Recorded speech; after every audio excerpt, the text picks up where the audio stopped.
നമസ്കാരം. JB ജംഗ്ഷനിലേക്ക് സ്വാഗതം.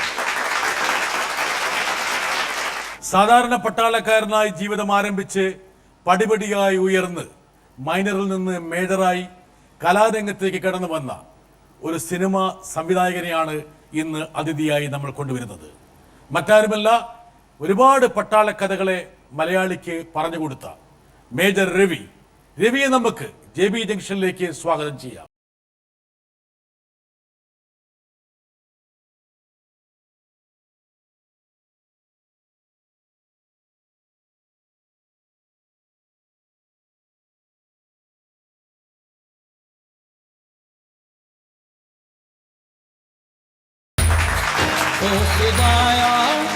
Major Ravi, തോക്ക് വല്ലതും ഉണ്ടോ കയ്യിൽ? എനിക്കൊരു പേടി.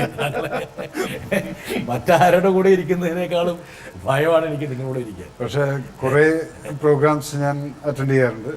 പക്ഷെ JB ജംഗ്ഷനിൽ വരിക എന്ന് പറയുന്ന സമയത്ത് തോക്കൊക്കെ വേണ്ടി വരുമോ എന്നുള്ളൊരു തോന്നലുണ്ടായി. പക്ഷെ അപ്പുറത്തിരിക്കുന്നതും വലിയൊരു തോക്കായതുകൊണ്ട് ഞാൻ തോക്ക് കൊണ്ടതില്ല. വെറുതെ എന്തിനൊരു വഴക്ക് നിൽക്കുന്നു. നമുക്ക് പരസ്പരം വെടിവെച്ച് കളിക്കാം. എനിക്കറിയാം, ഒരുപാട് വെടിവെപ്പുകൾ താങ്കൾ നടത്തുന്ന ആളാണ്. പട്ടാളത്തിൽ നിന്ന് വന്ന ശേഷം പോലും താങ്കൾ ഈ തീ തുപ്പുന്ന സ്വഭാവത്തിൽ യാതൊരു മാറ്റം ഉണ്ടായിട്ടില്ല. തീ തുപ്പുന്നത് അണ്ടർലൈനാണത്. എന്തോ ഒരു ദ്വയാർത്ഥത്തിലാണ് പറഞ്ഞെന്നുള്ള എനിക്ക് മനസ്സിലായി. നമ്മള് തീ തുപ്പുന്നല്ലേ പറയാ, ഫയറിങ്ങിന്. അതല്ലേ തുപ്പ് തന്നെയാണ്, തീ തുപ്പുക എന്ന് തന്നെയാണ്. പക്ഷെ അവിടെ ഒരു തുപ്പലെന്ന് കേട്ടപ്പോ എനിക്ക് തോന്നി ഇപ്പോഴത്തെ പുതിയ കോൺട്രവേഴ്സി ആയിരിക്കും എന്നുള്ളത്.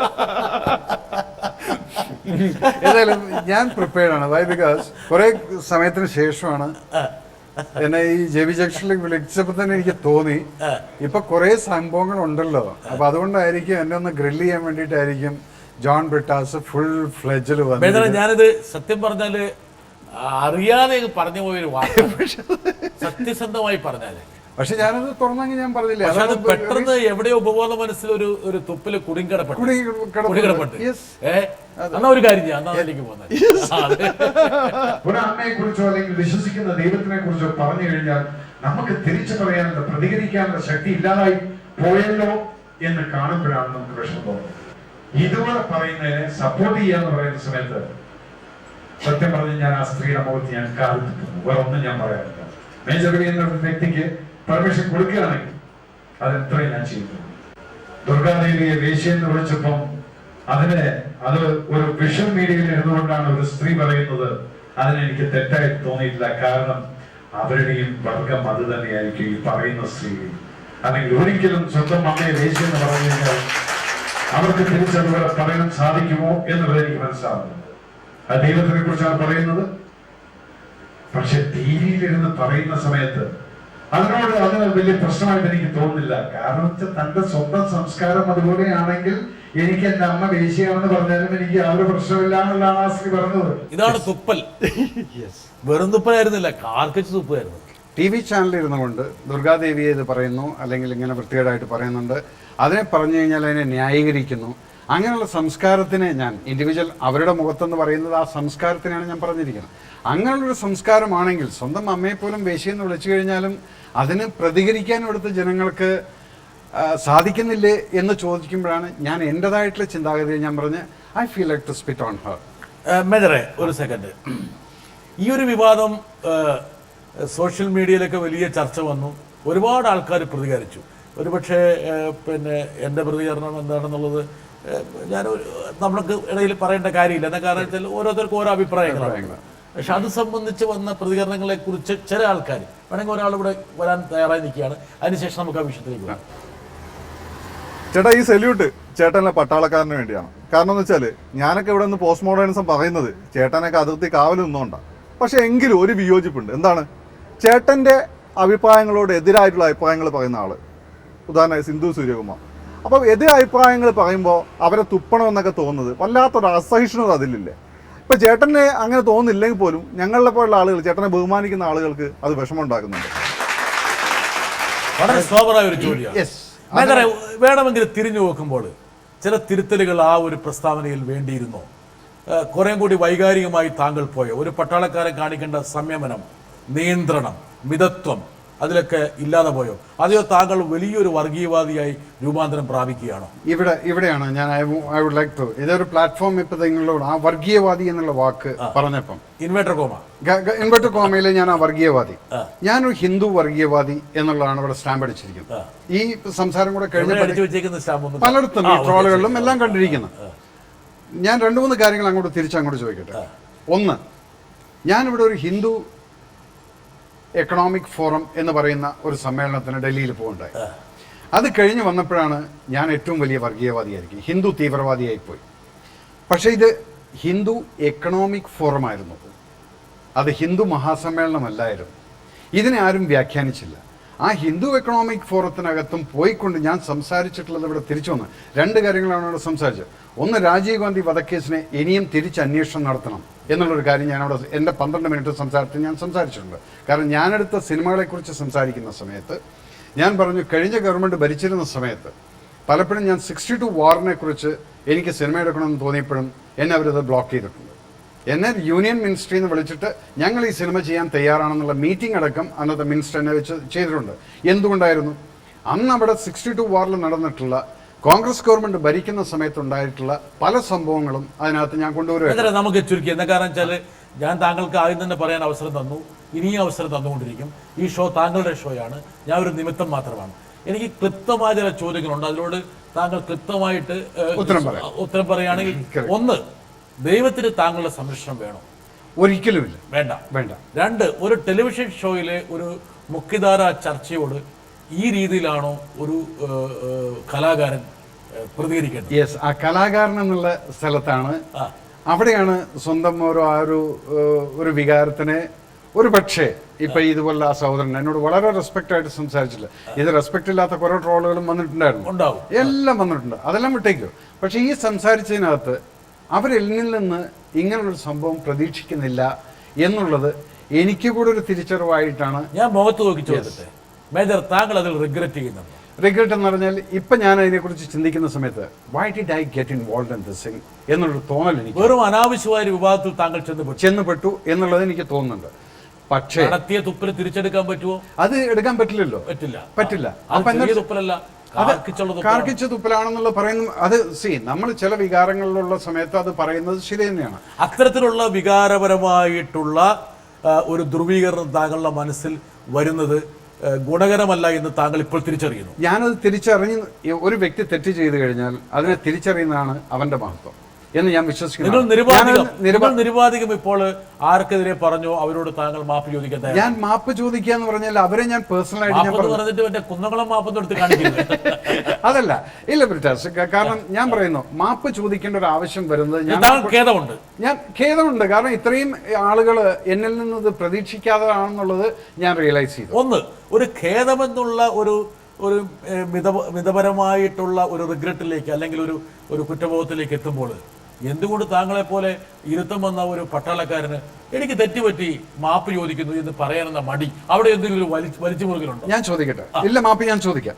ഓക്കെ, ആ മാപ്പ് ചോദിക്കണമെങ്കിൽ എന്റെ വായിൽ നിന്ന് ആ കുട്ടിയുടെ പേരവിടെ അന്നത്തെ ദിവസം ഒരു സെക്കൻഡ്, നമ്മളിപ്പോ ഇത് ഒരു പക്ഷെ താങ്കൾക്കെതിരെ ഒരു കേസോ അല്ലെങ്കിൽ പിന്നെ ഹൈക്കോടതിയിലോ സുപ്രീം കോടതിയിലോ വിചാരണയോ നടക്കത്തില്ല. ഇതൊക്കെ നമ്മുടെ ജനകീയ കോടതിയിൽ നടക്കുന്ന സംസാരവും ഡിബേറ്റും മാത്രമാണ്. അവിടെ താങ്കൾക്ക് നിന്ന് പിഴയ്ക്കാൻ വേണ്ടിയിട്ട് വേണമെങ്കിൽ പറയാം, ഞാൻ ആ കുട്ടിയുടെ പേര് പറഞ്ഞിട്ടില്ല എന്ന് പറയാം. പക്ഷെ അതൊക്കെ വിട്, അതൊക്കെ ഇത്രയും പബ്ലിക്കിന്റെ റിയാക്ഷൻ എല്ലാം കണ്ട സമയത്ത് ഞാനത് ചെയ്യാൻ പാടില്ലായിരുന്നു എന്നുള്ളത്, എൻ്റെ വായിൽ നിന്ന് ഇങ്ങനൊരു വാക്ക് ജനങ്ങൾ പ്രതീക്ഷിക്കുന്നില്ല എന്നുള്ളത് കൊണ്ട് ഞാൻ ഐ റിഗ്രറ്റ് പറയാം. ബിക്കോസ് ജനങ്ങളെ മാനിച്ചു എൻ്റെ വികാരത്തിന് ഞാൻ കൺട്രോൾ ചെയ്യും. ഒരു കൈ കാരണം വെച്ചാല് കലാകാരന് അപ്പുറത്ത് നിങ്ങളൊരു ചിട്ടയായ ഒരു പട്ടാളക്കാരനാണ്. ജീവിതത്തിൽ സംഭവിക്കുന്ന മനുഷ്യന്മാരാണ് വീഴും, എപ്പോഴും ഓടിയ കൂടുതൽ വീഴും. സംസാരം എന്ന് പറയുന്നത് പലപ്പോഴും നമുക്ക് നിയന്ത്രിക്കാൻ കഴിയാത്ത ഒരു പ്രക്രിയയാണ്. ആരോ പറഞ്ഞ പോലെ ഒന്ന് വിട്ടുപോയി കഴിഞ്ഞാൽ ആ വാക്ക് തിരിച്ചെടുക്കാൻ പറ്റില്ല. എങ്കിലും ഇതുപോലുള്ള ഒരു കുറ്റസംഭവത്തിലൂടെ ഒരുപക്ഷെ താങ്കൾക്ക് അതിലൊരു ഭേദഗതി ചെയ്യാൻ പറ്റും. എനിക്കത് വളരെയധികം, കാരണം ഇതുപോലുള്ള ഇപ്പൊ ഈ നിങ്ങൾ കൊണ്ടുവന്ന വ്യക്തി ആരാണെന്നുള്ള എനിക്ക് മനസ്സിലായില്ല. അദ്ദേഹത്തിന്റെ ആ തുടക്കം വിത്ത് സെല്യൂട്ടായിരുന്നു. ആ സെല്യൂട്ടിനാണ് ഒരു മങ്ങൽ വന്നിരിക്കുന്നത് എന്നുള്ളത് കാണുന്ന സമയത്ത് why did I do this thing എന്നുള്ളൊരു കുറ്റബോധമാണ് ഇപ്പൊ എനിക്ക് തോന്നുന്നത്. കാരണം ജനങ്ങൾ എന്നിൽ നിന്ന് ഇങ്ങനെയുള്ള ഇത് കാര്യങ്ങൾ നിങ്ങൾ എനിക്ക് തോന്നുന്നു ഇത്തരത്തിലുള്ള നമ്മുടെ സമൂഹത്തിൽ നടക്കുന്ന പോളമിക്സ് ആണ്, ഡിബേറ്റ്സ് ആണ്, സംവാദമാണ്. ആ സംവാദങ്ങളെ വേറൊരു തലത്തിലേക്ക് കൊണ്ടുപോകുന്ന പല ആൾക്കാർക്കുമുള്ള ഒരു പാഠമാണ്. അങ്ങനെ ചെയ്യാൻ പാടില്ല, സംവാദത്തിൽ നിൽക്കണം എന്നുള്ളതിന്റെ ഒരു അടിവരയിടൽ കൂടെയാണ്. എനിക്കൊന്നും കൂടി ചോദിക്കണം മേജർ, അതായത് താങ്കൾ എൻ്റെ ഒരു സ്നേഹിതനാണ്. അതേ സമയത്ത് താങ്കൾ ഡൽഹിയിൽ പോയി നടത്തിയൊരു പ്രസ്താവന ഞാൻ പത്രത്തിൽ വായിച്ചിരുന്നു. ഇനി ഇവിടെ ഭരണമാറ്റം വന്ന സ്ഥിതിക്ക് ഞാനെന്നുള്ള കലാകാരന് സ്വാതന്ത്ര്യത്തോടെ സിനിമ എടുക്കാം. എന്ത് സ്വാതന്ത്ര്യക്കുറവായിരുന്നു താങ്കൾക്ക് മുമ്പുണ്ടായത്? അവിടെയാണ് ഞാൻ പറഞ്ഞത്. 62 വാറിനെ കുറിച്ചാണ് ഞാൻ സംസാരിച്ചത്. 62 വാർ എന്ന സിനിമ ഞാൻ പ്ലാൻ ചെയ്ത സമയത്ത് എന്നെ സെൻട്രൽ ഗവൺമെന്റിൽ നിന്ന് അവിടുത്തെ മിനിസ്ട്രി വിളിച്ചിട്ട് പറയാണ്, ഈ വാർ സിനിമ ഗവൺമെന്റിന് വേണ്ടി നിങ്ങൾ എടുക്കണമെന്നത്. അന്ന് കോൺഗ്രസ് ആണ് ഭരിക്കുന്നത്. അത് എന്തിനായിരുന്നു? അത് ഇലക്ഷൻ വരുന്നവരേക്ക് ഞാൻ ഈ സിനിമ എടുക്കാൻ പാടില്ല. 62-ന്റെ ചരിത്രം ബ്രിട്ടാസിന് അറിയാമെങ്കിൽ അറിയാം അത് ആർക്ക് ഡാമേജ് ചെയ്യുമായി. ഒരു 10-25 വർഷം ഡൽഹിയിൽ മാധ്യമപ്രവർത്തനം നടത്തിയ ഒരാളെന്ന നിലയിലുള്ള ആ പരിചയം വെച്ച് താങ്കളോട് പറയട്ടെ, അതൊരു രാഷ്ട്രീയ പാർട്ടിയുമായി ബന്ധപ്പെട്ട ഒന്ന പ്രശ്നമാണോ, അതൊരു എസ്റ്റാബ്ലിഷ്മെന്റുമായി ബന്ധപ്പെട്ട പ്രശ്നമാണോ? ഇപ്പൊ താങ്കൾക്കിപ്പോൾ ഈ ഒരു ഘട്ടത്തിൽ പിന്നെ NDA ഗവൺമെന്റിന്റെ കാലത്തുണ്ടായിട്ടുള്ള ശവപ്പെട്ടി കുംഭകോണത്തെ കുറിച്ച് സിനിമ എടുക്കാൻ പറ്റുമോ? ഞാൻ പറഞ്ഞിട്ടുണ്ട്. പറ്റുമോ? എന്റെ കുരുക്ഷേത്രം എന്ന സിനിമയ്ക്കകത്ത് ഞാനത് കാണിച്ചു തന്നിട്ടുണ്ട്. ഇപ്പൊ പറ്റുമോ? ഇപ്പൊ ഞാൻ ഓൾറെഡി ചെയ്ത് കഴിഞ്ഞില്ലേ? അതാണ് വെച്ചാല് നിയന്ത്രണങ്ങൾ, ഒരു എസ്റ്റാബ്ലിഷ്മെന്റ്. ഫസ്റ്റ് ഓഫ് ഓൾ, ഈ കലയോട് എന്തിനാണ് രാഷ്ട്രീയം വന്ന് കയറുന്നത്? അത് ഏത് സിനിമയാണെങ്കിലും ശരി, ആര് സിനിമ എടുത്തു കഴിഞ്ഞാലും എന്തിനാണ് ഒരു സിനിമാക്കാരന്റെ അവന്റെ വിഷ്വൽസിനെ അല്ലെങ്കിൽ അവന്റെ ചിന്തയെ പബ്ലിക്കിനോട് പറയേണ്ടതിന് ഈ സെൻസർ ബോർഡൊന്നും പറഞ്ഞുകൊണ്ട് അവിടെ അതിനെ എന്തിനാണ് രാഷ്ട്രീയീകരിക്കുന്നത്? എന്തിനാണ് ഞാൻ മിഷൻ 90 എന്ന സിനിമ എടുത്ത സമയത്ത് ഇവിടെ താങ്കൾ ഈ പറഞ്ഞ സെൻസർ ബോർഡ് കഴിഞ്ഞ ദിവസങ്ങളിലൊക്കെ ഏറെ ചർച്ചയുണ്ടായിരുന്നു. അപ്പൊ താങ്കൾക്ക് ഈ സെൻസർ ബോർഡിന്റെ നിയന്ത്രണങ്ങളോട് താങ്കൾക്ക് താല്പര്യമില്ല? സെൻസർ ബോർഡ് ചെയ്യുന്ന നിയന്ത്രണങ്ങളൊക്കെ ചിലത് അല്ലാതെ ഉൾത്ത പഞ്ചാബ് എന്നുള്ള സിനിമയോട് സെൻസർ ബോർഡ് കാണിച്ച നിലപാടിനോട് താങ്കൾക്ക് യോജിപ്പില്ല? എനിക്ക് യോജിപ്പില്ല. ഒരു യോജിപ്പില്ല. അതേസമയം താങ്കൾ പ്രദാനം ചെയ്യുന്ന ഒരു വിശാല ഹിന്ദുത്വ ദ്വാര അതിനെ സപ്പോർട്ട് ചെയ്തു എന്ന് ഞാൻ പറഞ്ഞാൽ I am an individual, Brittas. എനിക്കുള്ള ചീത്തപ്പേരുകൾ എന്തൊക്കെയാണ്? ഞാനിപ്പോ ബ്രിട്ടാസിന്റെ അടുത്ത് അങ്ങോട്ട് പറയാം. ഞാൻ എങ്ങനെയാണ് നിങ്ങൾ എല്ലാവരും കൂടെ എന്നെ BJP കാരനെന്ന് വിളിക്കും. അതിപ്പോ റീസെന്റ് പാർട്ട് ഇതില് പിന്നൊന്ന് മോദിയെ ആരാധിക്കുന്ന ഒരു വ്യക്തി ആരാധിക്കുന്നില്ലേ? ഉണ്ട്. മോദിയെയാണ് ആരാധിക്കുന്നത്. കാരണം ഞാൻ കാണുന്ന ബലവാനായിട്ടുള്ള ഒരു പ്രധാനമന്ത്രി അവിടെ ഭരിക്കുന്നതും റൂളും കാണുന്ന സമയത്ത് I don't have any other things. I haven't even met him. ഞാൻ കണ്ടിട്ട് പോലില്ല ഈ വ്യക്തിനെ. ഇന്ന് അതേ വ്യക്തി ഞാൻ നിങ്ങളോട് ചോദിക്കുന്നു, ഞാൻ കഴിഞ്ഞ ഇലക്ഷൻ സമയത്ത്, അത് ഈ ഇലക്ഷൻ അല്ല, കഴിഞ്ഞ അസംബ്ലി ഇലക്ഷന് വേണ്ടിയിട്ട് ഞാൻ കോടിയേരി ബാലകൃഷ്ണൻ സാറിന് വേണ്ടിയിട്ട് കണ്ണൂർ 8 സ്റ്റേജുകളിൽ ഞാൻ പ്രസംഗിക്കാൻ പോയി. കഴിഞ്ഞ ഇലക്ഷനെ വിളിച്ചിട്ടില്ല ആരും. കാരണം അപ്പോഴത്തേക്കും ഞാനങ്ങ് സ്റ്റാമ്പ് അടിച്ചു കഴിഞ്ഞിരിക്കുന്നു BJP കാരൻ. കാരണം ഹിന്ദു ഫംഗ്ഷൻസിന് പോകുന്നു, അമ്പലങ്ങളിൽ പോകുന്നു, അത് പോകുന്നു, ഇത് പോകുന്നു. ചായ്വ് എന്ന് പറഞ്ഞാൽ എനിക്ക് ഇവിടെ ഞാൻ ഡിഫർ ചെയ്യുന്നു. എനിക്ക് ചായ്വ് എന്ന് പറയുന്നത് മോദിയെ ഞാൻ റെസ്പെക്ട് ചെയ്യുന്നു. എന്തുകൊണ്ട് ഞാൻ ഇതിനു മുന്നേയുള്ള ഏതെങ്കിലും ലീഡേഴ്സിനെ കുറിച്ച് ഞാൻ പറഞ്ഞിട്ടില്ല. മോദിജി എന്ന് പറയുന്ന വ്യക്തിനെ ഞാൻ ആരാധിക്കുന്നുണ്ട്. കാരണം അദ്ദേഹത്തിന്റെ ചില ലീഡർഷിപ്പ് ക്വാളിറ്റി. അതേസമയം ഞാൻ ഇന്ന് നമ്മുടെ മുഖ്യമന്ത്രിയായിട്ടിരിക്കുന്ന പിണറായി വിജയൻ സാറുമായിട്ട് എനിക്ക് യാതൊരു വിധത്തിലുള്ള ബന്ധങ്ങളുമില്ല. But when he got elected, I was not much impressed about this thing. Okay, what is he doing? But within 2 days, 2 ദിവസത്തിനകത്ത് ഞാൻ അദ്ദേഹത്തെ ആരാധിക്കാൻ തുടങ്ങി. ഞാൻ ആരോടും പറഞ്ഞിട്ടൊന്നുമില്ല. കാരണം എന്നെ അറിയുന്നവർക്കറിയാം അദ്ദേഹത്തിന്റെ ചില പോളിസീസ് ഞാൻ കണ്ട സമയത്ത് അദ്ദേഹം ഹയർ കമാൻഡിന്റെ വിളി വരാനോ പെർമിഷൻ കിട്ടാനോ വേണ്ടി കാത്തിരുന്നില്ല. അദ്ദേഹം കേരളത്തിന്റെ മുഖ്യമന്ത്രിയായ സമയത്ത് അദ്ദേഹം ഇവിടെ CPM-ന്റെ ലീഡറായിട്ട് BJP-യുടെ ലീഡറെ കാണാൻ വേണ്ടി ഡൽഹിയിൽ പോയതല്ല. അദ്ദേഹം ഇവിടുന്ന് പോയിരിക്കുന്ന കേരളത്തിന്റെ മുഖ്യമന്ത്രിയായിട്ട് ഭാരതത്തിന്റെ പ്രധാനമന്ത്രിയെ കാണാൻ പോയിരിക്കുകയാണ്. I salute that. മോഡിയെ കാണാൻ പോയതുകൊണ്ടാണോ താങ്കൾ? അല്ല, ബിക്കോസ് ഇതിനു മുമ്പേ ഉണ്ടായിരുന്ന ഗവൺമെന്റുകൾ പലപ്പോഴും ഈ BJP കോൺഗ്രസ് എന്നുള്ള പ്രശ്നത്തിന്റെ മുകളിൽ ഹയർ കമാൻഡൊന്നും ഓർഡർ കിട്ടിയില്ല, അതുകൊണ്ട് ഞങ്ങൾ പോയില്ല. കേരളത്തിന്റെ ഡെവലപ്മെന്റിന് വേണ്ടിയിട്ട് ആ മുഖ്യമന്ത്രി ചെയ്യേണ്ടത് എന്താണ്? ആ സമയത്ത് പാർട്ടിയും ഒരു പ്രാവശ്യം ഇലക്ഷൻ വരുന്നവർക്ക് നിങ്ങളുടെ പാർട്ടിയെല്ലാം ഓക്കെ. അത് കഴിഞ്ഞാൽ നിങ്ങൾ എല്ലാ ജനങ്ങളുടെയും മുഖ്യമന്ത്രി. എനിക്കൊരു ചോദ്യം, അതായത് കലാകാരന്മാര് വർദ്ധിച്ച തോതിൽ രാഷ്ട്രീയത്തിലേക്ക് പ്രവേശിക്കുന്ന ഒരു കാലഘട്ടമാണ്. ഉണ്ട്. ഒരുപാട് പേര് MLA ആയിട്ട് MP ആയിട്ടൊക്കെ. ഇപ്പം താങ്കൾ വളരെ വേണ്ടപ്പെട്ട സുഹൃത്ത് സുരേഷ് ഗോപി നോമിനേറ്റഡ് MP ആണ്. മേജറിന് മാത്രമായിട്ട് രാഷ്ട്രീയം വേണ്ടെന്ന് വെക്കേണ്ട കാര്യം എന്താ? എനിക്ക് ബിക്കോസ് ഐ ഡോണ്ട് ലൈക്ക് രാഷ്ട്രീയം. പൊളിറ്റിക്സ് ഇഷ്ടമല്ല. എനിക്ക് പൊളിറ്റിക്സ് ഇഷ്ടമല്ല. എനിക്ക് if you become the chief minister and if you are doing something for this country, ഈ രാജ്യത്തിന് വേണ്ടിയിട്ട് ബ്രിട്ടാസ് നല്ല കാര്യങ്ങൾ ചെയ്യണം. ഇപ്പൊ രണ്ട് മൂന്ന് കാര്യങ്ങൾ ഫസ്റ്റ് വീക്കിൽ ഞാൻ ഇംപ്രസ് ആയിരിക്കുന്നത് എന്തുകൊണ്ടാണ്? ഒന്ന്, ചർച്ച വേണ്ട, റോഡിന് വീതി കൂട്ടും എന്നുള്ളത്. കാരണം ഈ 37 വർഷമായിട്ട് ഇവിടെ ജനങ്ങൾ അനുഭവിക്കുന്ന കഷ്ടപ്പാടെന്ന് പറയുന്നത് ഈ റോഡിന്റെ വികസനം കാരണം. അപ്പൊ എല്ലാ രാഷ്ട്രീയ പാർട്ടിക്കാരും വന്നു പോയി അതിന് സ്ഥലമെടുപ്പ് എല്ലാം നടന്നു. ഒരിക്കലും സ്ഥലം വെക്കേറ്റ് ചെയ്ത് റോഡ് വികസിപ്പിച്ചില്ല. നമ്മൾ സഹിച്ചുകൊണ്ടിരുന്നു. മുഖ്യമന്ത്രി ഇവിടെ നിന്ന് എന്താണ് ഓർഡർ? ഇനി ഇതിന്റെ മുകളിൽ ചർച്ചയില്ല, സ്ഥലം എടുക്കുക, റോഡ് കൊടുക്കുക. ദാറ്റ് മീൻസ് അപ്പൊ നിങ്ങള് നിലപാടുകളെ അടിസ്ഥാനപ്പെടുത്തിയാണ് താങ്കളുടെ രാഷ്ട്രീയം. ഒരു പ്രത്യേകിച്ച് ഒരു രാഷ്ട്രീയ പാർട്ടിയോട് മമതയുമില്ല, എതിർപ്പുമില്ല. എനിക്ക് ഒരു എതിർപ്പുമില്ല. അപ്പൊ മേജർ രവിയെ BJP-യുമായിട്ട് കൂച്ചിക്കെട്ടാനുള്ള ശ്രമം വെറും പ്രതാപിലാണ്. അത് ഒരു ആവശ്യമില്ലാത്ത ചർച്ച. ഒരാവശ്യമില്ല. ഞാൻ BJP-യുടെ മെമ്പർഷിപ്പ് എടുത്തിട്ടില്ല. ഞാൻ എന്നെ ഇവിടെ BJP-യുടെ BJP-ക്കാർക്ക് മേജർ രവിയോട് വലിയ ഇഷ്ടം. അതെന്താണെന്ന് വെച്ചാൽ വേറൊരു കാര്യം ഞാൻ പറയാം. പല രാജ്യസ്നേഹമായിട്ട് പരമായിട്ടുള്ള പല കാര്യങ്ങളും ഫങ്ഷൻസിലും ഞാൻ പോയിട്ടുണ്ട്. ബിക്കോസ് ആ സമയത്ത് അവർ കാണിക്കുന്നത് ദേശീയ പതാക ഉണ്ടായിരിക്കും, BJP-യുടെ പതാക ഉണ്ടായിരിക്കും. ഞാൻ ശ്യാംലാൽ മുഖർജി എന്ന് പറയുന്ന ഒരു വ്യക്തിയെക്കുറിച്ച് എത്ര പേർക്ക് ഇവിടെ ഓഡിയൻസിൽ അറിയാം? ഈ വ്യക്തിയായിരുന്നു 370 ആർട്ടിക്കിൾ വന്ന സമയത്ത് ശ്യാമപ്രസാദ് മുഖർജി ആയിരുന്നു. അദ്ദേഹത്തിന്റെ ജന്മദിനം ഇവിടെ ആരും ആഘോഷിച്ചിട്ടില്ല. കാരണം അന്ന് അദ്ദേഹം ഭാരതത്തിന്റെ അഖണ്ഡതയ്ക്ക് വേണ്ടി അതാരാ ചെയ്ത്? അത് കണ്ണൂരിൽ RSS നടത്തിയ സമയത്ത് ഞാൻ പോയിട്ടുണ്ട്. അത് നിങ്ങൾ മാർക്സിസ്റ്റുകാർ നടത്തുക, അല്ലെങ്കിൽ കോൺഗ്രസ്സുകാർ നടത്തുക, മുസ്ലിം ലീഗ് നടത്തുക, ഞാൻ വരും. So I don't have any.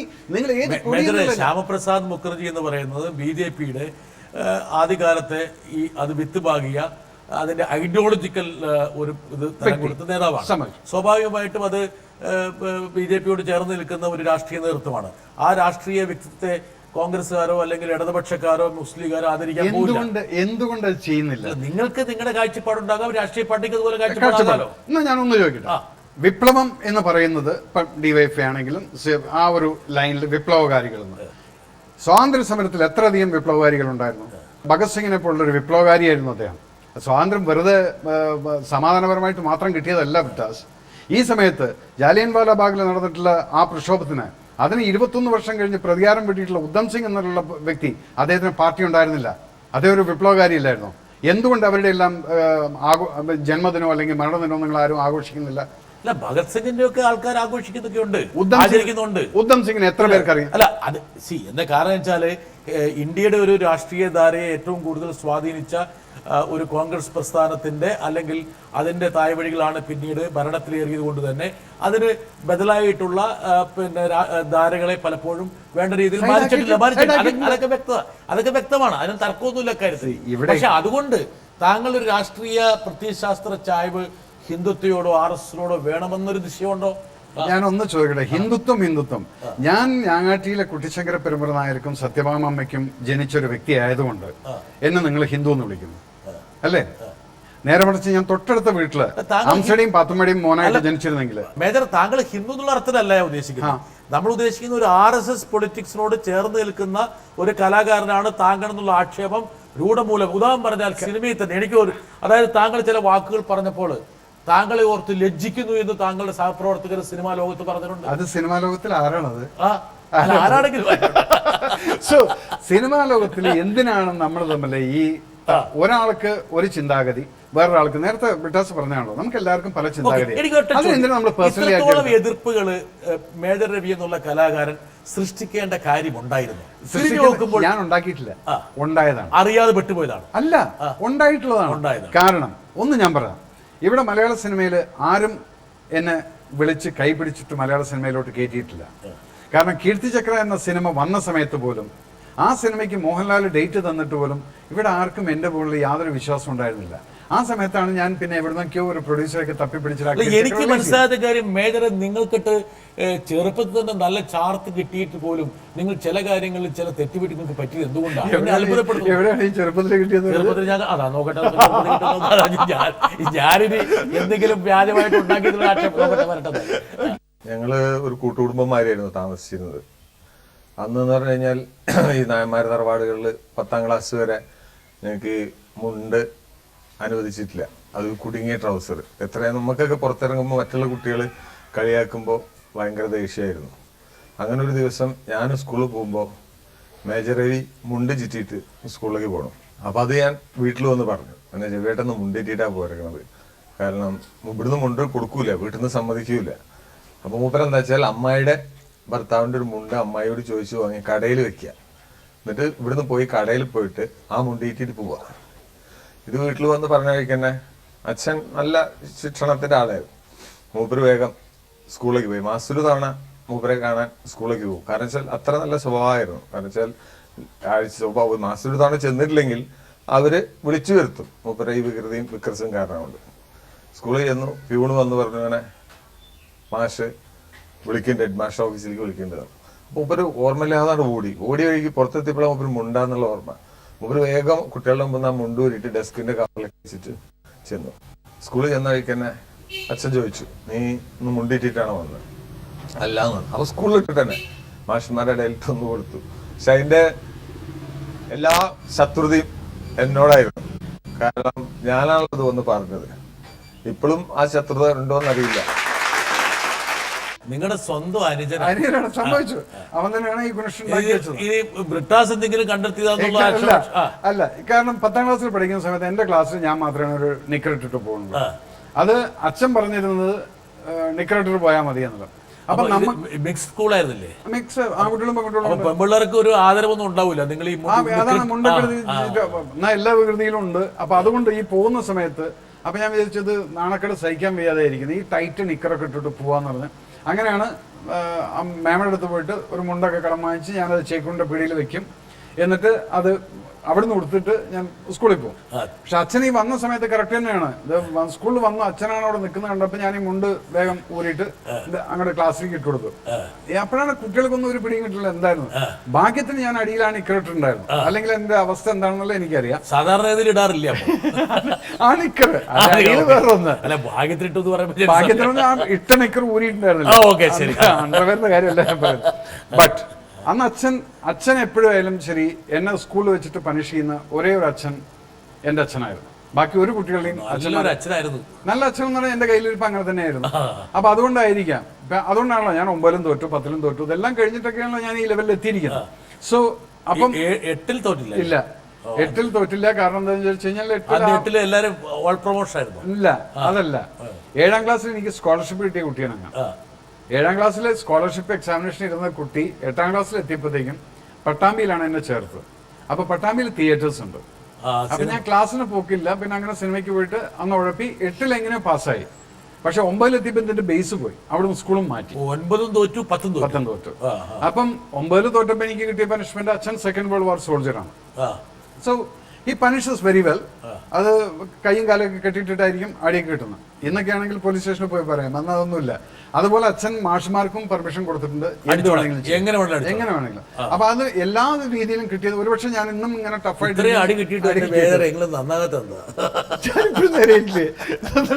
പക്ഷെ അതിനകത്ത് ഒന്നുണ്ട്.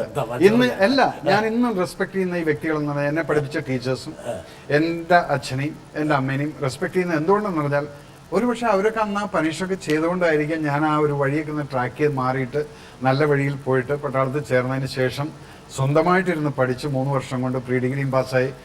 നിങ്ങളുടെ ആ ഒരു 9ലും 10ലും ഒക്കെ തോറ്റിട്ട് നിശ്ചയദാർഢ്യത്തോടെ താങ്കൾ മുമ്പോട്ട് പോകാൻ കഴിഞ്ഞുള്ളൂ. എനിക്ക് വലിയ ബഹുമാനം തോന്നുന്നു. കാരണം വെച്ചാൽ പലപ്പോഴും 9ലും 10ലും തോറ്റ പിള്ളേരൊക്കെ കെട്ടുപോകും ആ കാലഘട്ടത്തിൽ. അത് ആ നാട്ടിലേക്ക് വീഴുന്നു, പിന്നെ വല്ല കമ്പനി കൂടി അലമ്പായിട്ട് പോകും. വരട്ടെ, ഒരാൾ വരാൻ. മേജർ അബി രാജീവ് ഗാന്ധി അസാസിനേഷൻ കേസ് അന്വേഷണം ചെയ്യുന്ന സമയത്ത് CBIയിലെ അദ്ദേഹം ഡെപ്യൂട്ടേഷനിൽ വന്നായിരുന്നു. അപ്പോൾ ആ സമയത്ത് അദ്ദേഹം ഈ മറ്റേ പ്രതികൾക്ക് എസ്പെഷ്യലി ശിവരാജ് പിടിക്കാൻ വേണ്ടിയിട്ട് ഒരു മെയിൻ ഒരു ആളായിരുന്നു. അദ്ദേഹത്തിൻ്റെ കൂടെ ഈ ട്രാക്കിംഗ് ടീമിലെ ആ സമയത്തെ DIG ഉള്ള മിസ്റ്റർ രാധാ വിനോദ് രാജു, പിന്നെ മേജർ രവി, ഈ ആൾക്കാരുണ്ടായിരുന്നു. മേജർ CBIയിലെ ഉള്ള സമയത്ത് അദ്ദേഹം ഒരു വളരെ കുറേ നല്ല കാര്യങ്ങൾ ചെയ്തിട്ടുണ്ടായിരുന്നു. ആ സമയത്ത് he was in NSG commando യൂണിറ്റുള്ള ആളായിരുന്നു. മേജർ രവി അപ്പോൾ അതോടെ ഒരു I consider him more like a soldier rather than a filmmaker. Film making അദ്ദേഹത്തിൻ്റെ ഒരു പാഷനാണ്, വേറെ കാര്യമാണ്. പക്ഷേ he always talks about operations, how to catch anti nationals എങ്ങനെ ഓപ്പറേഷൻ നടത്തണം ഈ കാര്യങ്ങൾ. And he is very very committed. ചില സമയത്ത് കുറേ കാര്യങ്ങളൊന്നും പറയും, ഇങ്ങനെ ചെയ്താലേ ഇങ്ങനെ ആവും, ഇങ്ങനെ ചെയ്താലേ ഇങ്ങനെ ആവില്ല. So this he's in that way he is very strong in his head, good in his operations, and even now also he works like a real army major, not as a filmmaker. സംസ്ഥാനത്തിന്റെ DGP ആണ് ലോക്നാഥ് ബെഹ്റ താങ്കളെ കുറിച്ച് സംസാരിക്കുന്നു. താങ്കളുടെ പട്ടാളക്കാരനെ അദ്ദേഹം ഇപ്പോഴും ബഹുമാനിക്കുന്നു. ആ പട്ടാളക്കാരനുണ്ടോ ഇപ്പോഴും? ഓൾവേസ്. ഈ കലാകാരന്മാരുടെ കൂടെ പോയി കഴിഞ്ഞാൽ പിന്നെ പലതും നഷ്ടപ്പെടാറില്ലേ? ഒരിക്കലുമില്ല. ബിക്കോസ് എന്റെ ഐഡന്റിറ്റി എന്ന് പറയുന്നത് ഐ ആം എ സോൾജർ. അപ്പൊ നിങ്ങളുടെ ചരിത്രം നഷ്ടപ്പെട്ടില്ല? ഒരിക്കലും ഇല്ല. I am still military is concern. Why? Because sir പറഞ്ഞിട്ടുള്ള കാര്യത്തിൽ ഞാൻ അത് സാർ അന്ന് DIG ആയിരുന്നു, ലോക്നാഥ് സാറ്. അപ്പം ഞാനന്ന് രാധാ വിനോദ് സാർ ആയിരുന്നു എൻ്റെ ഡയറക്ട്ലി ഓപ്പറേഷണൽ കമാൻഡർ എന്ന് പറയുന്ന DIG RV രാജു സർ. അപ്പം അദ്ദേഹത്തിന് മുന്നിലൊക്കെ ഇദ്ദേഹത്തെ ഞാൻ കണ്ടിട്ടുണ്ട് ആ സമയത്തെല്ലാം. I was not very close to him. പക്ഷെ അതിനുശേഷമാണ് ഞാൻ ബെഹ്റ സാറിൻ്റെയും ഇവരൊക്കെ ഒരു investigation, we all appreciate their investigational capabilities, CBI എന്നത്. അവരെന്നെ അപ്രീഷിയേറ്റ് ചെയ്തത്, അവർ പറഞ്ഞിട്ട് ഇന്നതാണ് ടാർഗറ്റ് എന്ന് പറഞ്ഞു കഴിഞ്ഞാൽ പിന്നെ ഞാൻ ഇങ്ങോട്ട് മാറ്റി okay all of you get back, we are going ahead. അതിന് എനിക്ക് രാജു സാർ ഒരു പ്രാവശ്യം മോഹൻലാലിൻ്റെ അടുത്ത് പറഞ്ഞത് ഞാൻ ഇപ്പോഴും ഓർക്കുന്നുണ്ട്. Lal, you don't know this guy. ഞങ്ങൾ പലപ്പോഴും ശിവരാസൻ ഗ്യാങ് അതിനകത്തുണ്ട് എന്ന് പറഞ്ഞിട്ട് ഓപ്പറേഷൻ ആ വീട് കാണിച്ചു കൊടുത്തു കഴിഞ്ഞാൽ ഇയാൾ കൈ വെച്ചിട്ട് ഇങ്ങനെ കാണിക്കും, okay all of you get back, okay boys come go. പിന്നീട് ഞങ്ങൾ പോകുന്നത് അദ്ദേഹം വിവരിച്ച രീതിയിൽ നോക്കിക്കഴിഞ്ഞാൽ ഒരു mad guy, we are just going. ഇപ്പൊ വിശദീകരിക്കുന്നത് പിന്നെ രാജീവ് ഗാന്ധിയുടെ ഘാതകരെ വേട്ടയാടി പിടിക്കുന്ന ഒരു രംഗമാണ് അല്ലേ? അതിൽ താങ്കൾ ഒരു സിനിമ എടുത്തിട്ടുണ്ട്. പിന്നെ that was mission 90 Days. Mammootty വെച്ച് നമ്മളാണ് അതിന്റെ റൈറ്റ്സും മേടിച്ചത്. എനിക്ക് അല്ല മേജറെ, എത്ര വെടി വെച്ചിട്ടുണ്ടാവും എല്ലാം കൂടിയിട്ട്? അത് ആംനേഷൻ ഡിപ്പോയിൽ പോയി ചോദിക്കേണ്ടി വരിക ഞങ്ങളുടെ സ്റ്റോറിൽ എത്ര ബുള്ളറ്റ്സ് ഞാൻ ഫയർ ചെയ്തിട്ടുണ്ട്. പക്ഷെ at least in encounters and all together ഞങ്ങൾക്കിപ്പോൾ ഈ അവാർഡും കാര്യങ്ങളും എനിക്ക് ഒരു പ്രാവശ്യം പ്രസിഡന്റിന്റെ ഗാലറി മെഡൽ കിട്ടിയിട്ടുള്ളതാണ്. ഇതിനൊക്കെ ഓരോ ഓപ്പറേഷൻ ചെയ്യുന്ന സമയത്ത് നമ്മളിപ്പം ചോദിച്ചിട്ടുള്ള ആ ലാംഗ്വേജിൽ എത്ര വെടിവെച്ചിട്ടുണ്ടോന്നുള്ളത്. നമ്മളൊരു സാധാരണക്കാരായതുകൊണ്ട് നമ്മളൊരു പട്ടാളക്കാരനെ അളക്കുന്ന എത്ര പേരെ കൊന്നു, എത്ര വെടിവെച്ചു, സാധാരണ നിങ്ങൾ നാട്ടിൻപുറത്തൊക്കെ ഈ ചായക്കടയിൽ വന്ന് ഇരുന്നിട്ട് വലിയ വലിയ നമ്പർ അടിച്ചു ഇല്ല, അങ്ങനെയല്ലേ നമ്മൾ കേട്ടത്. അപ്പം ഇത് ബ്രിട്ടാസ് കുറെ ട്രോള് കണ്ടു കാണും. 17 പേരെ ഞാൻ കൊന്നിട്ടുണ്ട് എന്ന് പറഞ്ഞിട്ട് കണ്ണാടിക്ക് വെച്ചിട്ടുള്ള ഒരു ഫോട്ടോ കേട്ടിട്ടുള്ളത്. See, it is not. അതിനേക്കാൾ രസകരമായ ഒരു ട്രോള് കണ്ടിട്ടുണ്ട്. നിങ്ങൾ തുപ്പിക്കൊന്നു ആൾക്കാർ, തുപ്പൽ രവി എന്നൊക്കെ, തുപ്പി രവി. ഓക്കെ, അതൊക്കെ അതല്ല ഞാൻ പറഞ്ഞത്. അത് it was A bad thing. Wikipedia പോലും താങ്കളെ കുറിച്ച് അങ്ങനെ അമെന്റ്മെന്റ് നടത്തിയിട്ട് പറഞ്ഞിട്ടുണ്ട്. അതെല്ലാം ആൾക്കാർ നമ്മൾ വിട്ടുകഴിഞ്ഞു, ആ മേഖല വിട്ടുകഴിഞ്ഞു. എന്റെ ഒരു ചോദ്യം എന്ന് വെച്ചാൽ, താങ്കൾ ഒരു ഓപ്പറേഷന്റെ ആളായിരുന്നു. ഈ ഓപ്പറേഷനിൽ ബുള്ളറ്റുകൾക്ക് എണ്ണമില്ല അല്ല, എത്രയും.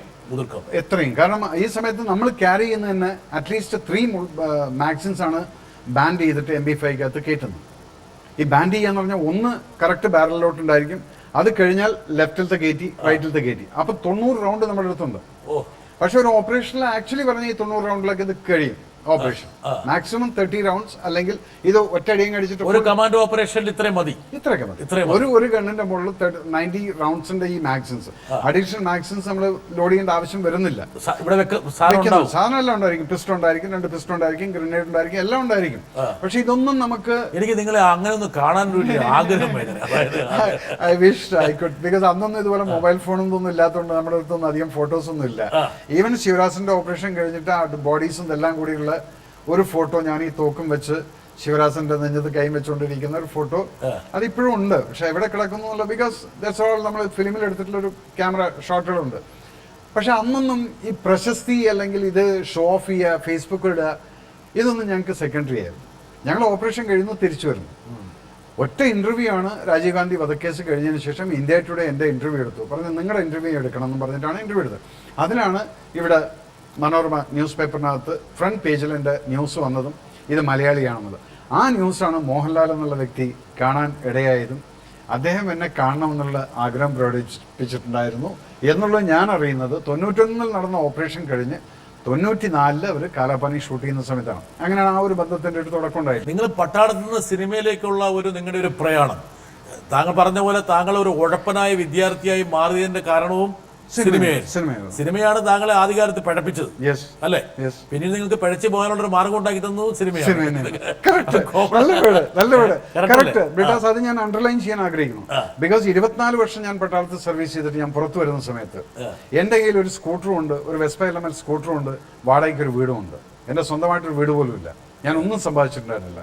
ആകെ 4000 രൂപയാണ് എൻ്റെ ബാങ്ക് ബാലൻസ്. പട്ടാളത്തിൽ നിന്ന് എല്ലാം കൂടെ ബെനിഫിറ്റ് കിട്ടിയത് 5 ലക്ഷം രൂപയായിരുന്നു. 20 വർഷം താങ്കൾ 24 വർഷം സേവിച്ചു. യെസ്.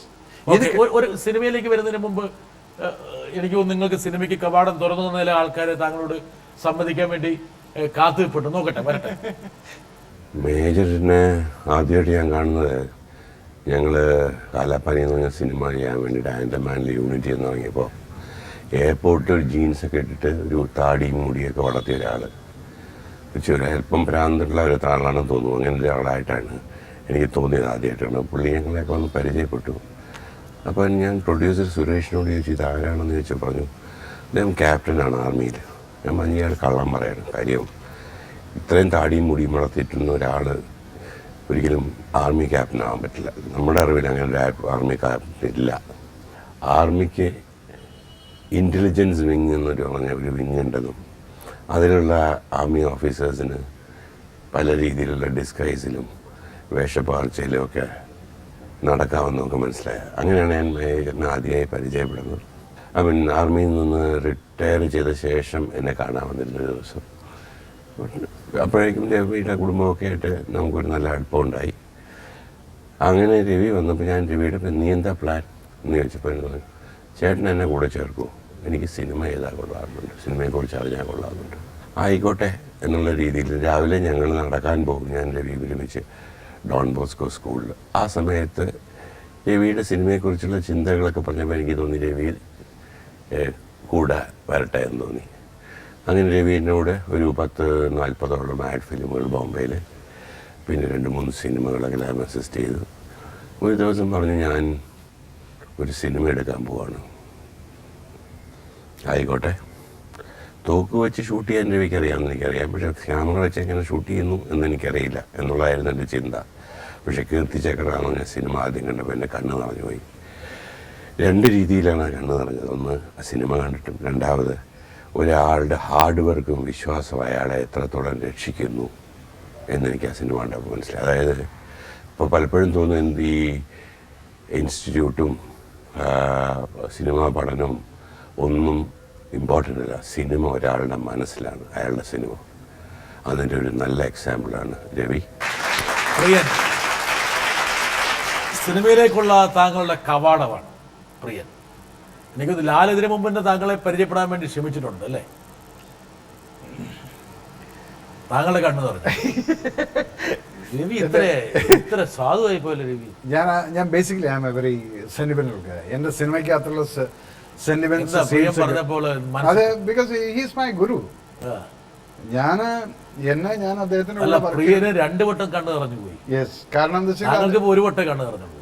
അതെന്താണെന്ന് വെച്ചാൽ പ്രിയട്ടൻ പറഞ്ഞില്ല 2 വട്ടത്തിന്റെ 2ാമത്തെ പ്രാവശ്യം എന്നുള്ളത് പ്രിയട്ടൻ ഒരിക്കലും വിശ്വസിച്ചിട്ടില്ല. ടിഷ്യൂ പേപ്പർ വേണോ? ഒന്നും വേണ്ട, അതെല്ലാം അങ്ങ് പോയിക്കോളും. പ്രിയട്ടൻ ഒരിക്കലും വിശ്വസിച്ചിട്ടില്ല. ഒപ്പി കളഞ്ഞില്ലെങ്കിൽ അത് താഴേക്ക് വന്നുകൊണ്ടിരിക്കുക. That's okay. കാരണം പ്രിയട്ടൻ ഒരിക്കലും വിചാരിച്ചിട്ടില്ല ഈ പട്ടാളക്കാരൊക്കെ ഇങ്ങനെ ദുർബലരായി പോയി കഴിഞ്ഞാൽ അതൊന്നും കണ്ടിട്ട് വരലണ്ട. ഞങ്ങളുടെ കണ്ണ്, അതാണ് ഞാൻ പറഞ്ഞത് ബ്രിട്ടാസ്, ഞങ്ങളെപ്പോലെ സോഫ്റ്റ് ഹാർട്ടഡ് ആയിട്ടുള്ള ആളുകൾ ഇന്ന് ഈ രാജ്യത്തില്ല. കാരണം നിങ്ങളൊക്കെ കരയുന്നതിന് മുന്നേ മരിച്ചു കിടക്കുന്ന പട്ടാളക്കാരന്റെ മുന്നിൽ കിടന്ന് വാവിട്ട് കരയുന്ന ഞങ്ങൾ പട്ടാളക്കാരുണ്ട്. അത് കഴിഞ്ഞ് നിങ്ങളുടെ മുന്നിലേക്ക് വരുമ്പോൾ ഞങ്ങൾ നല്ല സോളിഡ് ഡ്രസ്സ് ഇട്ടുകൊണ്ട് സെല്യൂട്ട് അടിച്ച് ഈ ബോഡിയും കൊണ്ടുകൊണ്ട് വരും. ഞങ്ങൾ ഒരിക്കലും കരയില്ല. കാരണം നിങ്ങളുടെ മുന്നിൽ ഒരിക്കലും ഞങ്ങളുടെ വികാരം പോലും കാരണം ഇതിപ്പം കൈവിട്ടു പോയി. കാരണം നിങ്ങൾ ക്യാമറ വെച്ചോണ്ടിരിക്കില്ല. ബിക്കോസ് പ്രിയേട്ടൻ എന്നുള്ളൊരു വ്യക്തി ഇത് പറയുന്ന സമയത്ത് എൻ്റെ ഗുരുനാഥന്റെ ആ 2ാമത്തെ കണ്ണ് നിറഞ്ഞു എന്ന് പറയുന്ന സമയത്താണ് ഞാൻ പറഞ്ഞത് അതിനാണ് 2ാമത് കണ്ണ് നിറഞ്ഞത്. കാരണം എന്താ വെച്ചാൽ പ്രിയേട്ടൻ എൻ്റെ അടുത്ത് പറഞ്ഞിട്ടുണ്ട്, ലാലിൻ്റെ അടുത്തും പറഞ്ഞു കീർത്തിച്ചക്ര ചെയ്യുന്ന സമയത്ത്, ലാലെ ഇത് ഹിറ്റായാലും ഫ്ലോപ്പായാലും എല്ലാറ്റിനും റെസ്പോൺസിബിലിറ്റി ഇവൻ്റെതാണെന്ന്. ഞാൻ ഇവനെ ഒരു സപ്പോർട്ടും ഞാൻ ചെയ്തിട്ടില്ല. പ്രിയേട്ടൻ പറഞ്ഞു, ലാലിൻ്റെ അടുത്തും പറഞ്ഞു. അപ്പം പിന്നീടാണ് പ്രിയേട്ടൻ ഈ പടം കണ്ടിട്ട് കരഞ്ഞത്. എൻ്റെ മുന്നിൽ വെച്ചിട്ടാണ് കരഞ്ഞത്. വാവിട്ട് കരയായിരുന്നു. ഞാൻ വണ്ടി ഓടിക്കുന്നു, പ്രിയേട്ടനെ തിയേറ്ററിൽ നിന്ന് ഇറക്കിയിട്ട് ഞാൻ വണ്ടിയിലിരുത്തി ഒറ്റയ്ക്കിരുത്തി സിനിമ കാണിച്ചിട്ട് ഇറങ്ങി പോകുന്ന സമയത്ത് കണ്ണാടി ഊരിയപ്പോഴാണ് ഞാൻ കാണുന്നത് ഈ മനുഷ്യൻ കരഞ്ഞ് കലങ്ങിയിരിക്കുന്നു. ഇത് കണ്ടപ്പോൾ ഞാൻ പറഞ്ഞു, ഏട്ടന് വളരെ ഇഷ്ടപ്പെട്ടോന്ന് ചോദിച്ചു. അപ്പോഴാണ് എൻ്റെ അടുത്ത് പ്രിയേട്ടൻ ചോദിച്ചൊരു ചോദ്യമുണ്ട്, നീ എവിടെ നിന്നാടാ സിനിമ പഠിച്ചതെന്ന് ചോദിച്ചു. അപ്പോഴാണ് അത് ചങ്ക ഇടറിക്കൊണ്ടായിരുന്നു, നീ എവിടെ നിന്നാടാ സിനിമ പഠിച്ചതെന്ന് ചോദിച്ചു. അപ്പം എൻ്റെയും കണ്ണു പറഞ്ഞു. ഞാൻ പറഞ്ഞു, പ്രിയേട്ട ഏട്ടൻ്റെ കയ്യിൽ നിന്ന് ഞാൻ പഠിച്ചതാണ് അതെല്ലാം എന്ന് പറഞ്ഞു. ഏട്ടന് ഇഷ്ടപ്പെട്ടോന്ന് ചോദിച്ചു. എന്നെ കൊണ്ട് ഇതിൻ്റെ 10% ചെയ്യാൻ സാധിക്കില്ല. ഞാൻ ഇതിൻ്റെ ഒരു 10% പോലും നിൻ്റെ അടുത്ത് ഞാൻ ഈ പടത്തിൽ എക്സ്പെക്ട് ചെയ്തിട്ടില്ല. I am proud of you എന്ന്. അതിലറിയാതെ നമ്മൾ കരയുന്നു ബ്രിട്ടാസ്. കാരണം എന്ന് വെച്ചാൽ നമ്മുടെ മനസ്സിനകത്ത്, എല്ലാവരുടെ മനസ്സിനകത്ത് ഒരു മനുഷ്യത്വമുണ്ട്. So when that thing is the your eyes will get filled. ഒരാൾ ഇത് കേട്ടിട്ട് ഒരാൾ നിങ്ങളോട് സംസാരിക്കാൻ വേണ്ടി വരട്ടെ. രവി സാർ, ഒരു കാര്യം ചോദിച്ചോട്ടെ. കീർത്തിചക്ര എന്ന സിനിമ നമ്മൾ കാശ്മീരിൽ ഷൂട്ട് ചെയ്യുമ്പോൾ ഒരുപാട് പ്രോബ്ലം ഉണ്ടായിട്ടുണ്ട്. 15 വർഷങ്ങൾക്ക് ശേഷമാണ് ഒരു സിനിമ കാശ്മീരിൽ ഷൂട്ട് ചെയ്യുന്നത്. നമുക്കൊരുപാട് ത്രട്ടുകളുണ്ടായി. നമ്മൾ ഷൂട്ട് ചെയ്യുന്ന സമയത്ത് ഏതാണ്ട് 13 ബ്ലാസ്റ്റുകൾ അവിടെ നടന്നു. അതെല്ലാം അതിജീവിച്ചാണ് നമ്മൾ ആ സിനിമ ഷൂട്ട് ചെയ്തത്. ആ ചിത്രത്തിലെ നമ്മുടെ ഒരു വീട് ഒരു സെറ്റായിരുന്നു, പ്രധാനപ്പെട്ട ആ വീട്. നമ്മൾ സെറ്റൊക്കെ ഇട്ട് ഷൂട്ട് ചെയ്ത് കുറച്ച് ദിവസം കഴിഞ്ഞപ്പോഴാണ് അത് വളരെ പ്രസിദ്ധനായ ഒരു മിൽട്ടൻ്റെ ഗ്രാമമായിരുന്നത്. അപ്പോൾ അവിടെ ഷൂട്ട് ചെയ്യാൻ പാടില്ലെന്നും അവരുടെ ഒരു ന്യൂസ് പേപ്പറിൽ നമുക്ക് ത്രട്ട് തരുന്ന പോലെ വാർത്തകളൊക്കെ വന്നു. ഈ വാർത്ത വന്നതിൻ്റെ പിറ്റേ ദിവസം നിങ്ങൾ ഷൂട്ടിന് ആ സ്ഥലത്തേക്കാണ് പോയത്. ഞാൻ കുറച്ച് കഴിഞ്ഞാണ് ലൊക്കേഷനിലേക്ക് വന്നത്. എനിക്കറിയേണ്ടത്, അന്ന് ഞാൻ അവിടെ വരുമെന്ന് നിങ്ങൾക്ക് എങ്ങനെ അറിയാമായിരുന്നു? എന്തായിരുന്നു നിങ്ങൾക്ക് എന്നിലുള്ള വിശ്വാസവും ധൈര്യവും? ഞാൻ വരുമെന്ന് എങ്ങനെയാണ് നിങ്ങൾക്ക് മനസ്സിലായത്? ലാല് വളരെ സ്നേഹത്തോടെ മേജർ നിങ്ങളെ അനുസ്മരിക്കുകയാണ്, നിങ്ങളുടെ ആ സിനിമയും അതിൻ്റെ ചുറ്റോട്. എനിക്ക് തോന്നുന്നു മേജറിൻ്റെ ഈ എന്താ പറയണ്ടേ, ജീവിതം നമ്മളിങ്ങനെ കോർത്തിണക്കുമ്പോൾ താങ്കൾക്ക് അമൂല്യമായി തോന്നുന്ന ഒരുപാട് മുത്തുകളാണ് ഇപ്പോൾ ഞാൻ താങ്കൾക്ക് സമർപ്പിക്കുകയാണ്. അതെല്ലാം ഈ ഒരു ചോദ്യം ഞാൻ വളരെ മോശക്കാരാണെന്നാണ് വിചാരിച്ചിരുന്നത്. പക്ഷേ ഞാൻ ഒരിക്കലും പറഞ്ഞിട്ടില്ലല്ലോ. ഞാൻ ഒരിക്കലും ബ്രിട്ടാസിനെ അണ്ടർസ്റ്റിമേറ്റ് ചെയ്യില്ല. ഞാനല്ലേ പറഞ്ഞു, ഞാൻ ഇവിടെ വരുന്ന സമയത്ത് I should be very prepared എന്നുണ്ടായിരുന്നു. പിന്നെ ഞാൻ വിചാരിച്ചു എനിക്കൊന്നും വിളിച്ചു വെക്കാനില്ല, പിന്നെ എന്തിനാ ഞാൻ തോക്കുമായിട്ട് പോകുന്നു എന്നുള്ള ഒരു ലെവലിൽ ബ്രിട്ടാസ് ചോദിച്ചില്ല തോക്കുണ്ടോന്നില്ല. ഞാൻ I respect you because you grill people, I watch your programs also. പക്ഷെ what will I be preparing, because what are you going to ask എന്നുള്ള എനിക്കറിയില്ല. ഞാൻ ഇത്ര പാവാന്നുള്ള കാര്യം എനിക്കറിയില്ല. പാവാന്നുള്ള എനിക്കറിയാം. പക്ഷെ ലാൽ സാർ ഇപ്പൊ ഈ ചോദിച്ച ചോദ്യത്തിന്റെ ഉത്തരം ഞാൻ ഒറ്റ വാക്കിൽ പറഞ്ഞിട്ട് പിന്നെ ഞാൻ എക്സ്പ്ലെയിൻ ചെയ്യാം. എന്ത് ചങ്കൂറ്റമായിരുന്നു എന്നുള്ളത് എനിക്ക് അദ്ദേഹത്തിന്റെ ചങ്കൂറ്റം അറിയാമായിരുന്നു. അതുകൊണ്ടാണ് ഞാൻ ആ ഷൂട്ടിംഗ് അവിടെ പ്ലാൻ ചെയ്തത്. അന്ന് പറ്റിയത് എന്താണെന്ന് വെച്ചാൽ കാലത്ത് 6 മണിക്ക് എനിക്ക് ന്യൂസ് പേപ്പർ കൊണ്ടിട്ട് മിലിറ്ററി ഇന്റലിജൻസിന്റെ ആൾക്കാർ വന്നിട്ട് പറഞ്ഞു, സാർ അവിടെ ഷൂട്ടിങ്ങിന് പോകണ്ടാന്ന്, ഇതാണെന്നുള്ളത്. അപ്പം ന്യൂസിനകത്ത് അവർ എഴുതിയിരിക്കുന്നത് major Ravi is back in the valley with a shooting team, not with AK-47 but with camera. അപ്പം അതൊരു വാണിംഗ് ആയിരുന്നു ഈ മിലിറ്റൻസ്. ഇത് മിലിറ്റൻസിന്റെ പേപ്പറായിരുന്നു, ഞാനിവിടെ വന്നിട്ടുണ്ടെന്നുള്ളത്. അപ്പം അതിന് മുന്നേ 89, 90, 90s, 91 ഞാൻ നല്ലപോലെ ഓപ്പറേഷൻ ചെയ്തിട്ടുള്ള ഏരിയയാണ്. എന്നെ നല്ലപോലെ ടാർഗറ്റും ചെയ്തിട്ടുണ്ട് അവിടെ. കമാൻഡോസിൽ ഇങ്ങനെ ഒരു സൗത്ത് ഇന്ത്യൻ ഉണ്ട്, സൗത്തി ഉണ്ടെന്ന്, ഏക് മദ്രാസി ഹേ കർക്കെന്ന് അങ്ങനെയൊക്കെയാണ് ഇവർ എഴുതുന്നത്. അതൊക്കെ കഴിഞ്ഞിട്ടാണ് ഞാൻ ഈ ഷൂട്ടിങ്ങിന് 15 വർഷം കഴിഞ്ഞിട്ട് ഞങ്ങൾ ഷൂട്ടിങ്ങിന് പോവാണ്. അപ്പം ഈ ന്യൂസ് പേപ്പർ കിട്ടിയപ്പോൾ ഞാൻ പറഞ്ഞത് ലാലിനെ കാണിക്കരുത് കേട്ടോ എന്ന് മാറ്റി വയ്ക്കുന്നത്. ഞാൻ ഷൂട്ടിങ്ങിന് പോയി. അപ്പം എൻ്റെ മിലിറ്ററിക്കാർ ഫ്രണ്ട്സ് എല്ലാവരും കൂടെ അവരൊരു 10-200 ആളുകളെ അന്ന് അവിടെ പ്രൊട്ടക്ഷന് വേണ്ടിയിട്ട് അവർ പറഞ്ഞു ആ ഏരിയയിലത്തെ കംപ്ലീറ്റ് പെട്രോളിങ് അവിടെ വെച്ചു.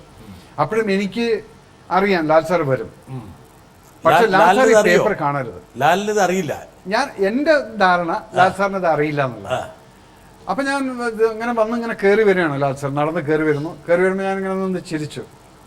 എന്താണ് ഞാൻ പറയാം, ഒന്നുമില്ല, ഷൂട്ടിയല്ലേ, റെഡിയാണ്, ഞാൻ റെഡിയാണ് സാർ, ന്യൂസ് പേപ്പർ കണ്ടോന്ന് വെച്ചു. ഞാൻ പറഞ്ഞു ഓ അപ്പം അണ്ണൻ കണ്ടോന്ന് വെച്ചു. പിന്നെ അപ്പോൾ അതിനെന്താണ് നമ്മൾ എപ്പോഴും ഷൂട്ടിങ് തുടങ്ങുന്നത്? ഇത് പറഞ്ഞ ലാലിനെ എനിക്കറിയാം ഇത് പറയുമെന്നുള്ളത്. കാരണം ഈ പടം പ്ലാൻ ചെയ്ത സമയത്ത് അദ്ദേഹം എൻ്റെ അടുത്ത് പറഞ്ഞതാണ്, ഊട്ടിയിലും മൂന്നാറിലും വെച്ച് ഈ പടം പ്ലാൻ ചെയ്തത്, ഇത് കാശ്മീർ തന്നെ ഷൂട്ട് ചെയ്യാം. അപ്പം ഞാൻ അദ്ദേഹത്തെ ഓൾറെഡി പറഞ്ഞപ്പോൾ അദ്ദേഹം പറഞ്ഞതാണ്, അണ്ണനും പോവില്ല, നമ്മളെല്ലാവരും കൂടെ ഒരുമിച്ച് പോകും, നമ്മൾ ഷൂട്ട് ചെയ്തിട്ട് വരുന്നു. അപ്പം ഞാൻ അറിയുന്ന ലാലിന് എന്നോട് ചോദിച്ചല്ലോ എന്ത് ഗട്ട്സിലാണ് ഞാൻ വരുമെന്ന് വിചാരിച്ചെന്നുള്ളത്. ഞാൻ അറിയുന്ന ലാലിന് എന്നേക്കാൾ ഗട്ട്സ് ഉണ്ട്. അദ്ദേഹത്തെ സിനിമയിൽ കാണിക്കുന്ന ആ നടനായിട്ടല്ല ഞാൻ കണ്ടിരിക്കുന്നത്. അദ്ദേഹത്തിൻ്റെ ഉള്ളിലൊരു മിലിറ്ററിക്കാരനുണ്ട്, അദ്ദേഹത്തിൻ്റെ ഉള്ളിലൊരു കമാൻഡോ ഉണ്ട്. ഇതെല്ലാം കണ്ടുകൊണ്ടാണ് എനിക്കറിയാമായിരുന്നു ഈ വ്യക്തി അവിടെ വരുമെന്നുള്ളത്. വേറെ ആരാണെങ്കിലും ശരി തിരിച്ചു പോകുന്നത്. വെറുതെ അല്ല ലഫ്റ്റനന്റ് കേണൽ പദവി കൊടുത്തത്. ലഫ്റ്റനന്റ് കേണൽ പദവി എന്ന് പറഞ്ഞാൽ അത് ഞാനിവിടെ ഒന്ന് ക്ലാരിഫൈ ചെയ്യാൻ ആഗ്രഹിക്കുന്നു. പല സ്ഥലത്തും പലരും പറഞ്ഞു കേൾക്കുന്നുണ്ട് മേജർ രവി കാരണമാണ് ലഫ്റ്റനന്റ് കേണൽ പദവി മോഹൻലാലിന് കിട്ടിയിരിക്കുന്നത് എന്നുള്ളത്. ആദ്യം ആ ചിന്താഗതി ഒന്ന് ആദ്യം മാറ്റി. മേജർ രവി വിചാരിച്ചു കഴിഞ്ഞാൽ ആർക്കും ലഫ്റ്റനന്റ് കേണൽ പദവി ഞാൻ പറയുന്നത് ഞാൻ പലയിടത്തും കേൾക്കും, പലയിടത്തും കേട്ടിട്ടുണ്ട്. എൻ്റെ അടുത്ത് പലരും ചോദിക്കുക. ഞാൻ പറയും, ഒന്നാമത്തെ കാര്യം ലാൽ സാറിൻ്റെ കീർത്തിചക്രയും കുരുക്ഷേത്രയും ഇത് ആർമി പ്രിവ്യൂ ചെയ്യും. ഇവിടെ നമ്മൾ സെൻസറിന് വരുന്നതിന് മുന്നേ ഞാൻ അവിടുന്ന് ക്ലിയറൻസ് എടുത്തിട്ടാണ് ഇങ്ങോട്ട് വരാറുള്ളൂ. ഈ പ്രിവ്യൂ ചെയ്യുന്ന സമയത്താണ് അവിടുത്തെ ചില ജനറൽസ് ഇത് കണ്ടിട്ട് ഒരു മേജറായിട്ട് he has acted so well, lived up to the character. ഒരു കേണലായിട്ട് he lived up to the character. എന്തുകൊണ്ട് ഇദ്ദേഹത്തിനെ നമുക്ക് ഓണറി കേണലായിട്ട് നമുക്ക് TA ബറ്റാലിയൻ എടുത്തുകൂടാന്ന് ചോദിച്ചു. അപ്പം ഞാൻ പറഞ്ഞു, sir you should ask him, he'll be happy to join എന്നത്. അങ്ങനെയാണ് അവർ ലാൽ സാറിന് ലെറ്റർ അയക്കുന്നത്, would you like to join the TA battalion. ഈ സമയത്താണ് ലാൽ പറഞ്ഞത് യെസ്. അതിനുശേഷം റിട്ടാസ് 8 മാസം എടുത്തിട്ടുണ്ട്. Complete agencies, military intelligence, IB, RAW, local police എല്ലാവരുടെയും ഇൻ്റലിജൻസ് റിപ്പോർട്ട് കഴിഞ്ഞതിന് ശേഷമാണ് അദ്ദേഹത്തിൻ്റെ സർട്ടിഫിക്കറ്റ് കിട്ടിയിട്ടാണ് ആർമി ഓക്കെ.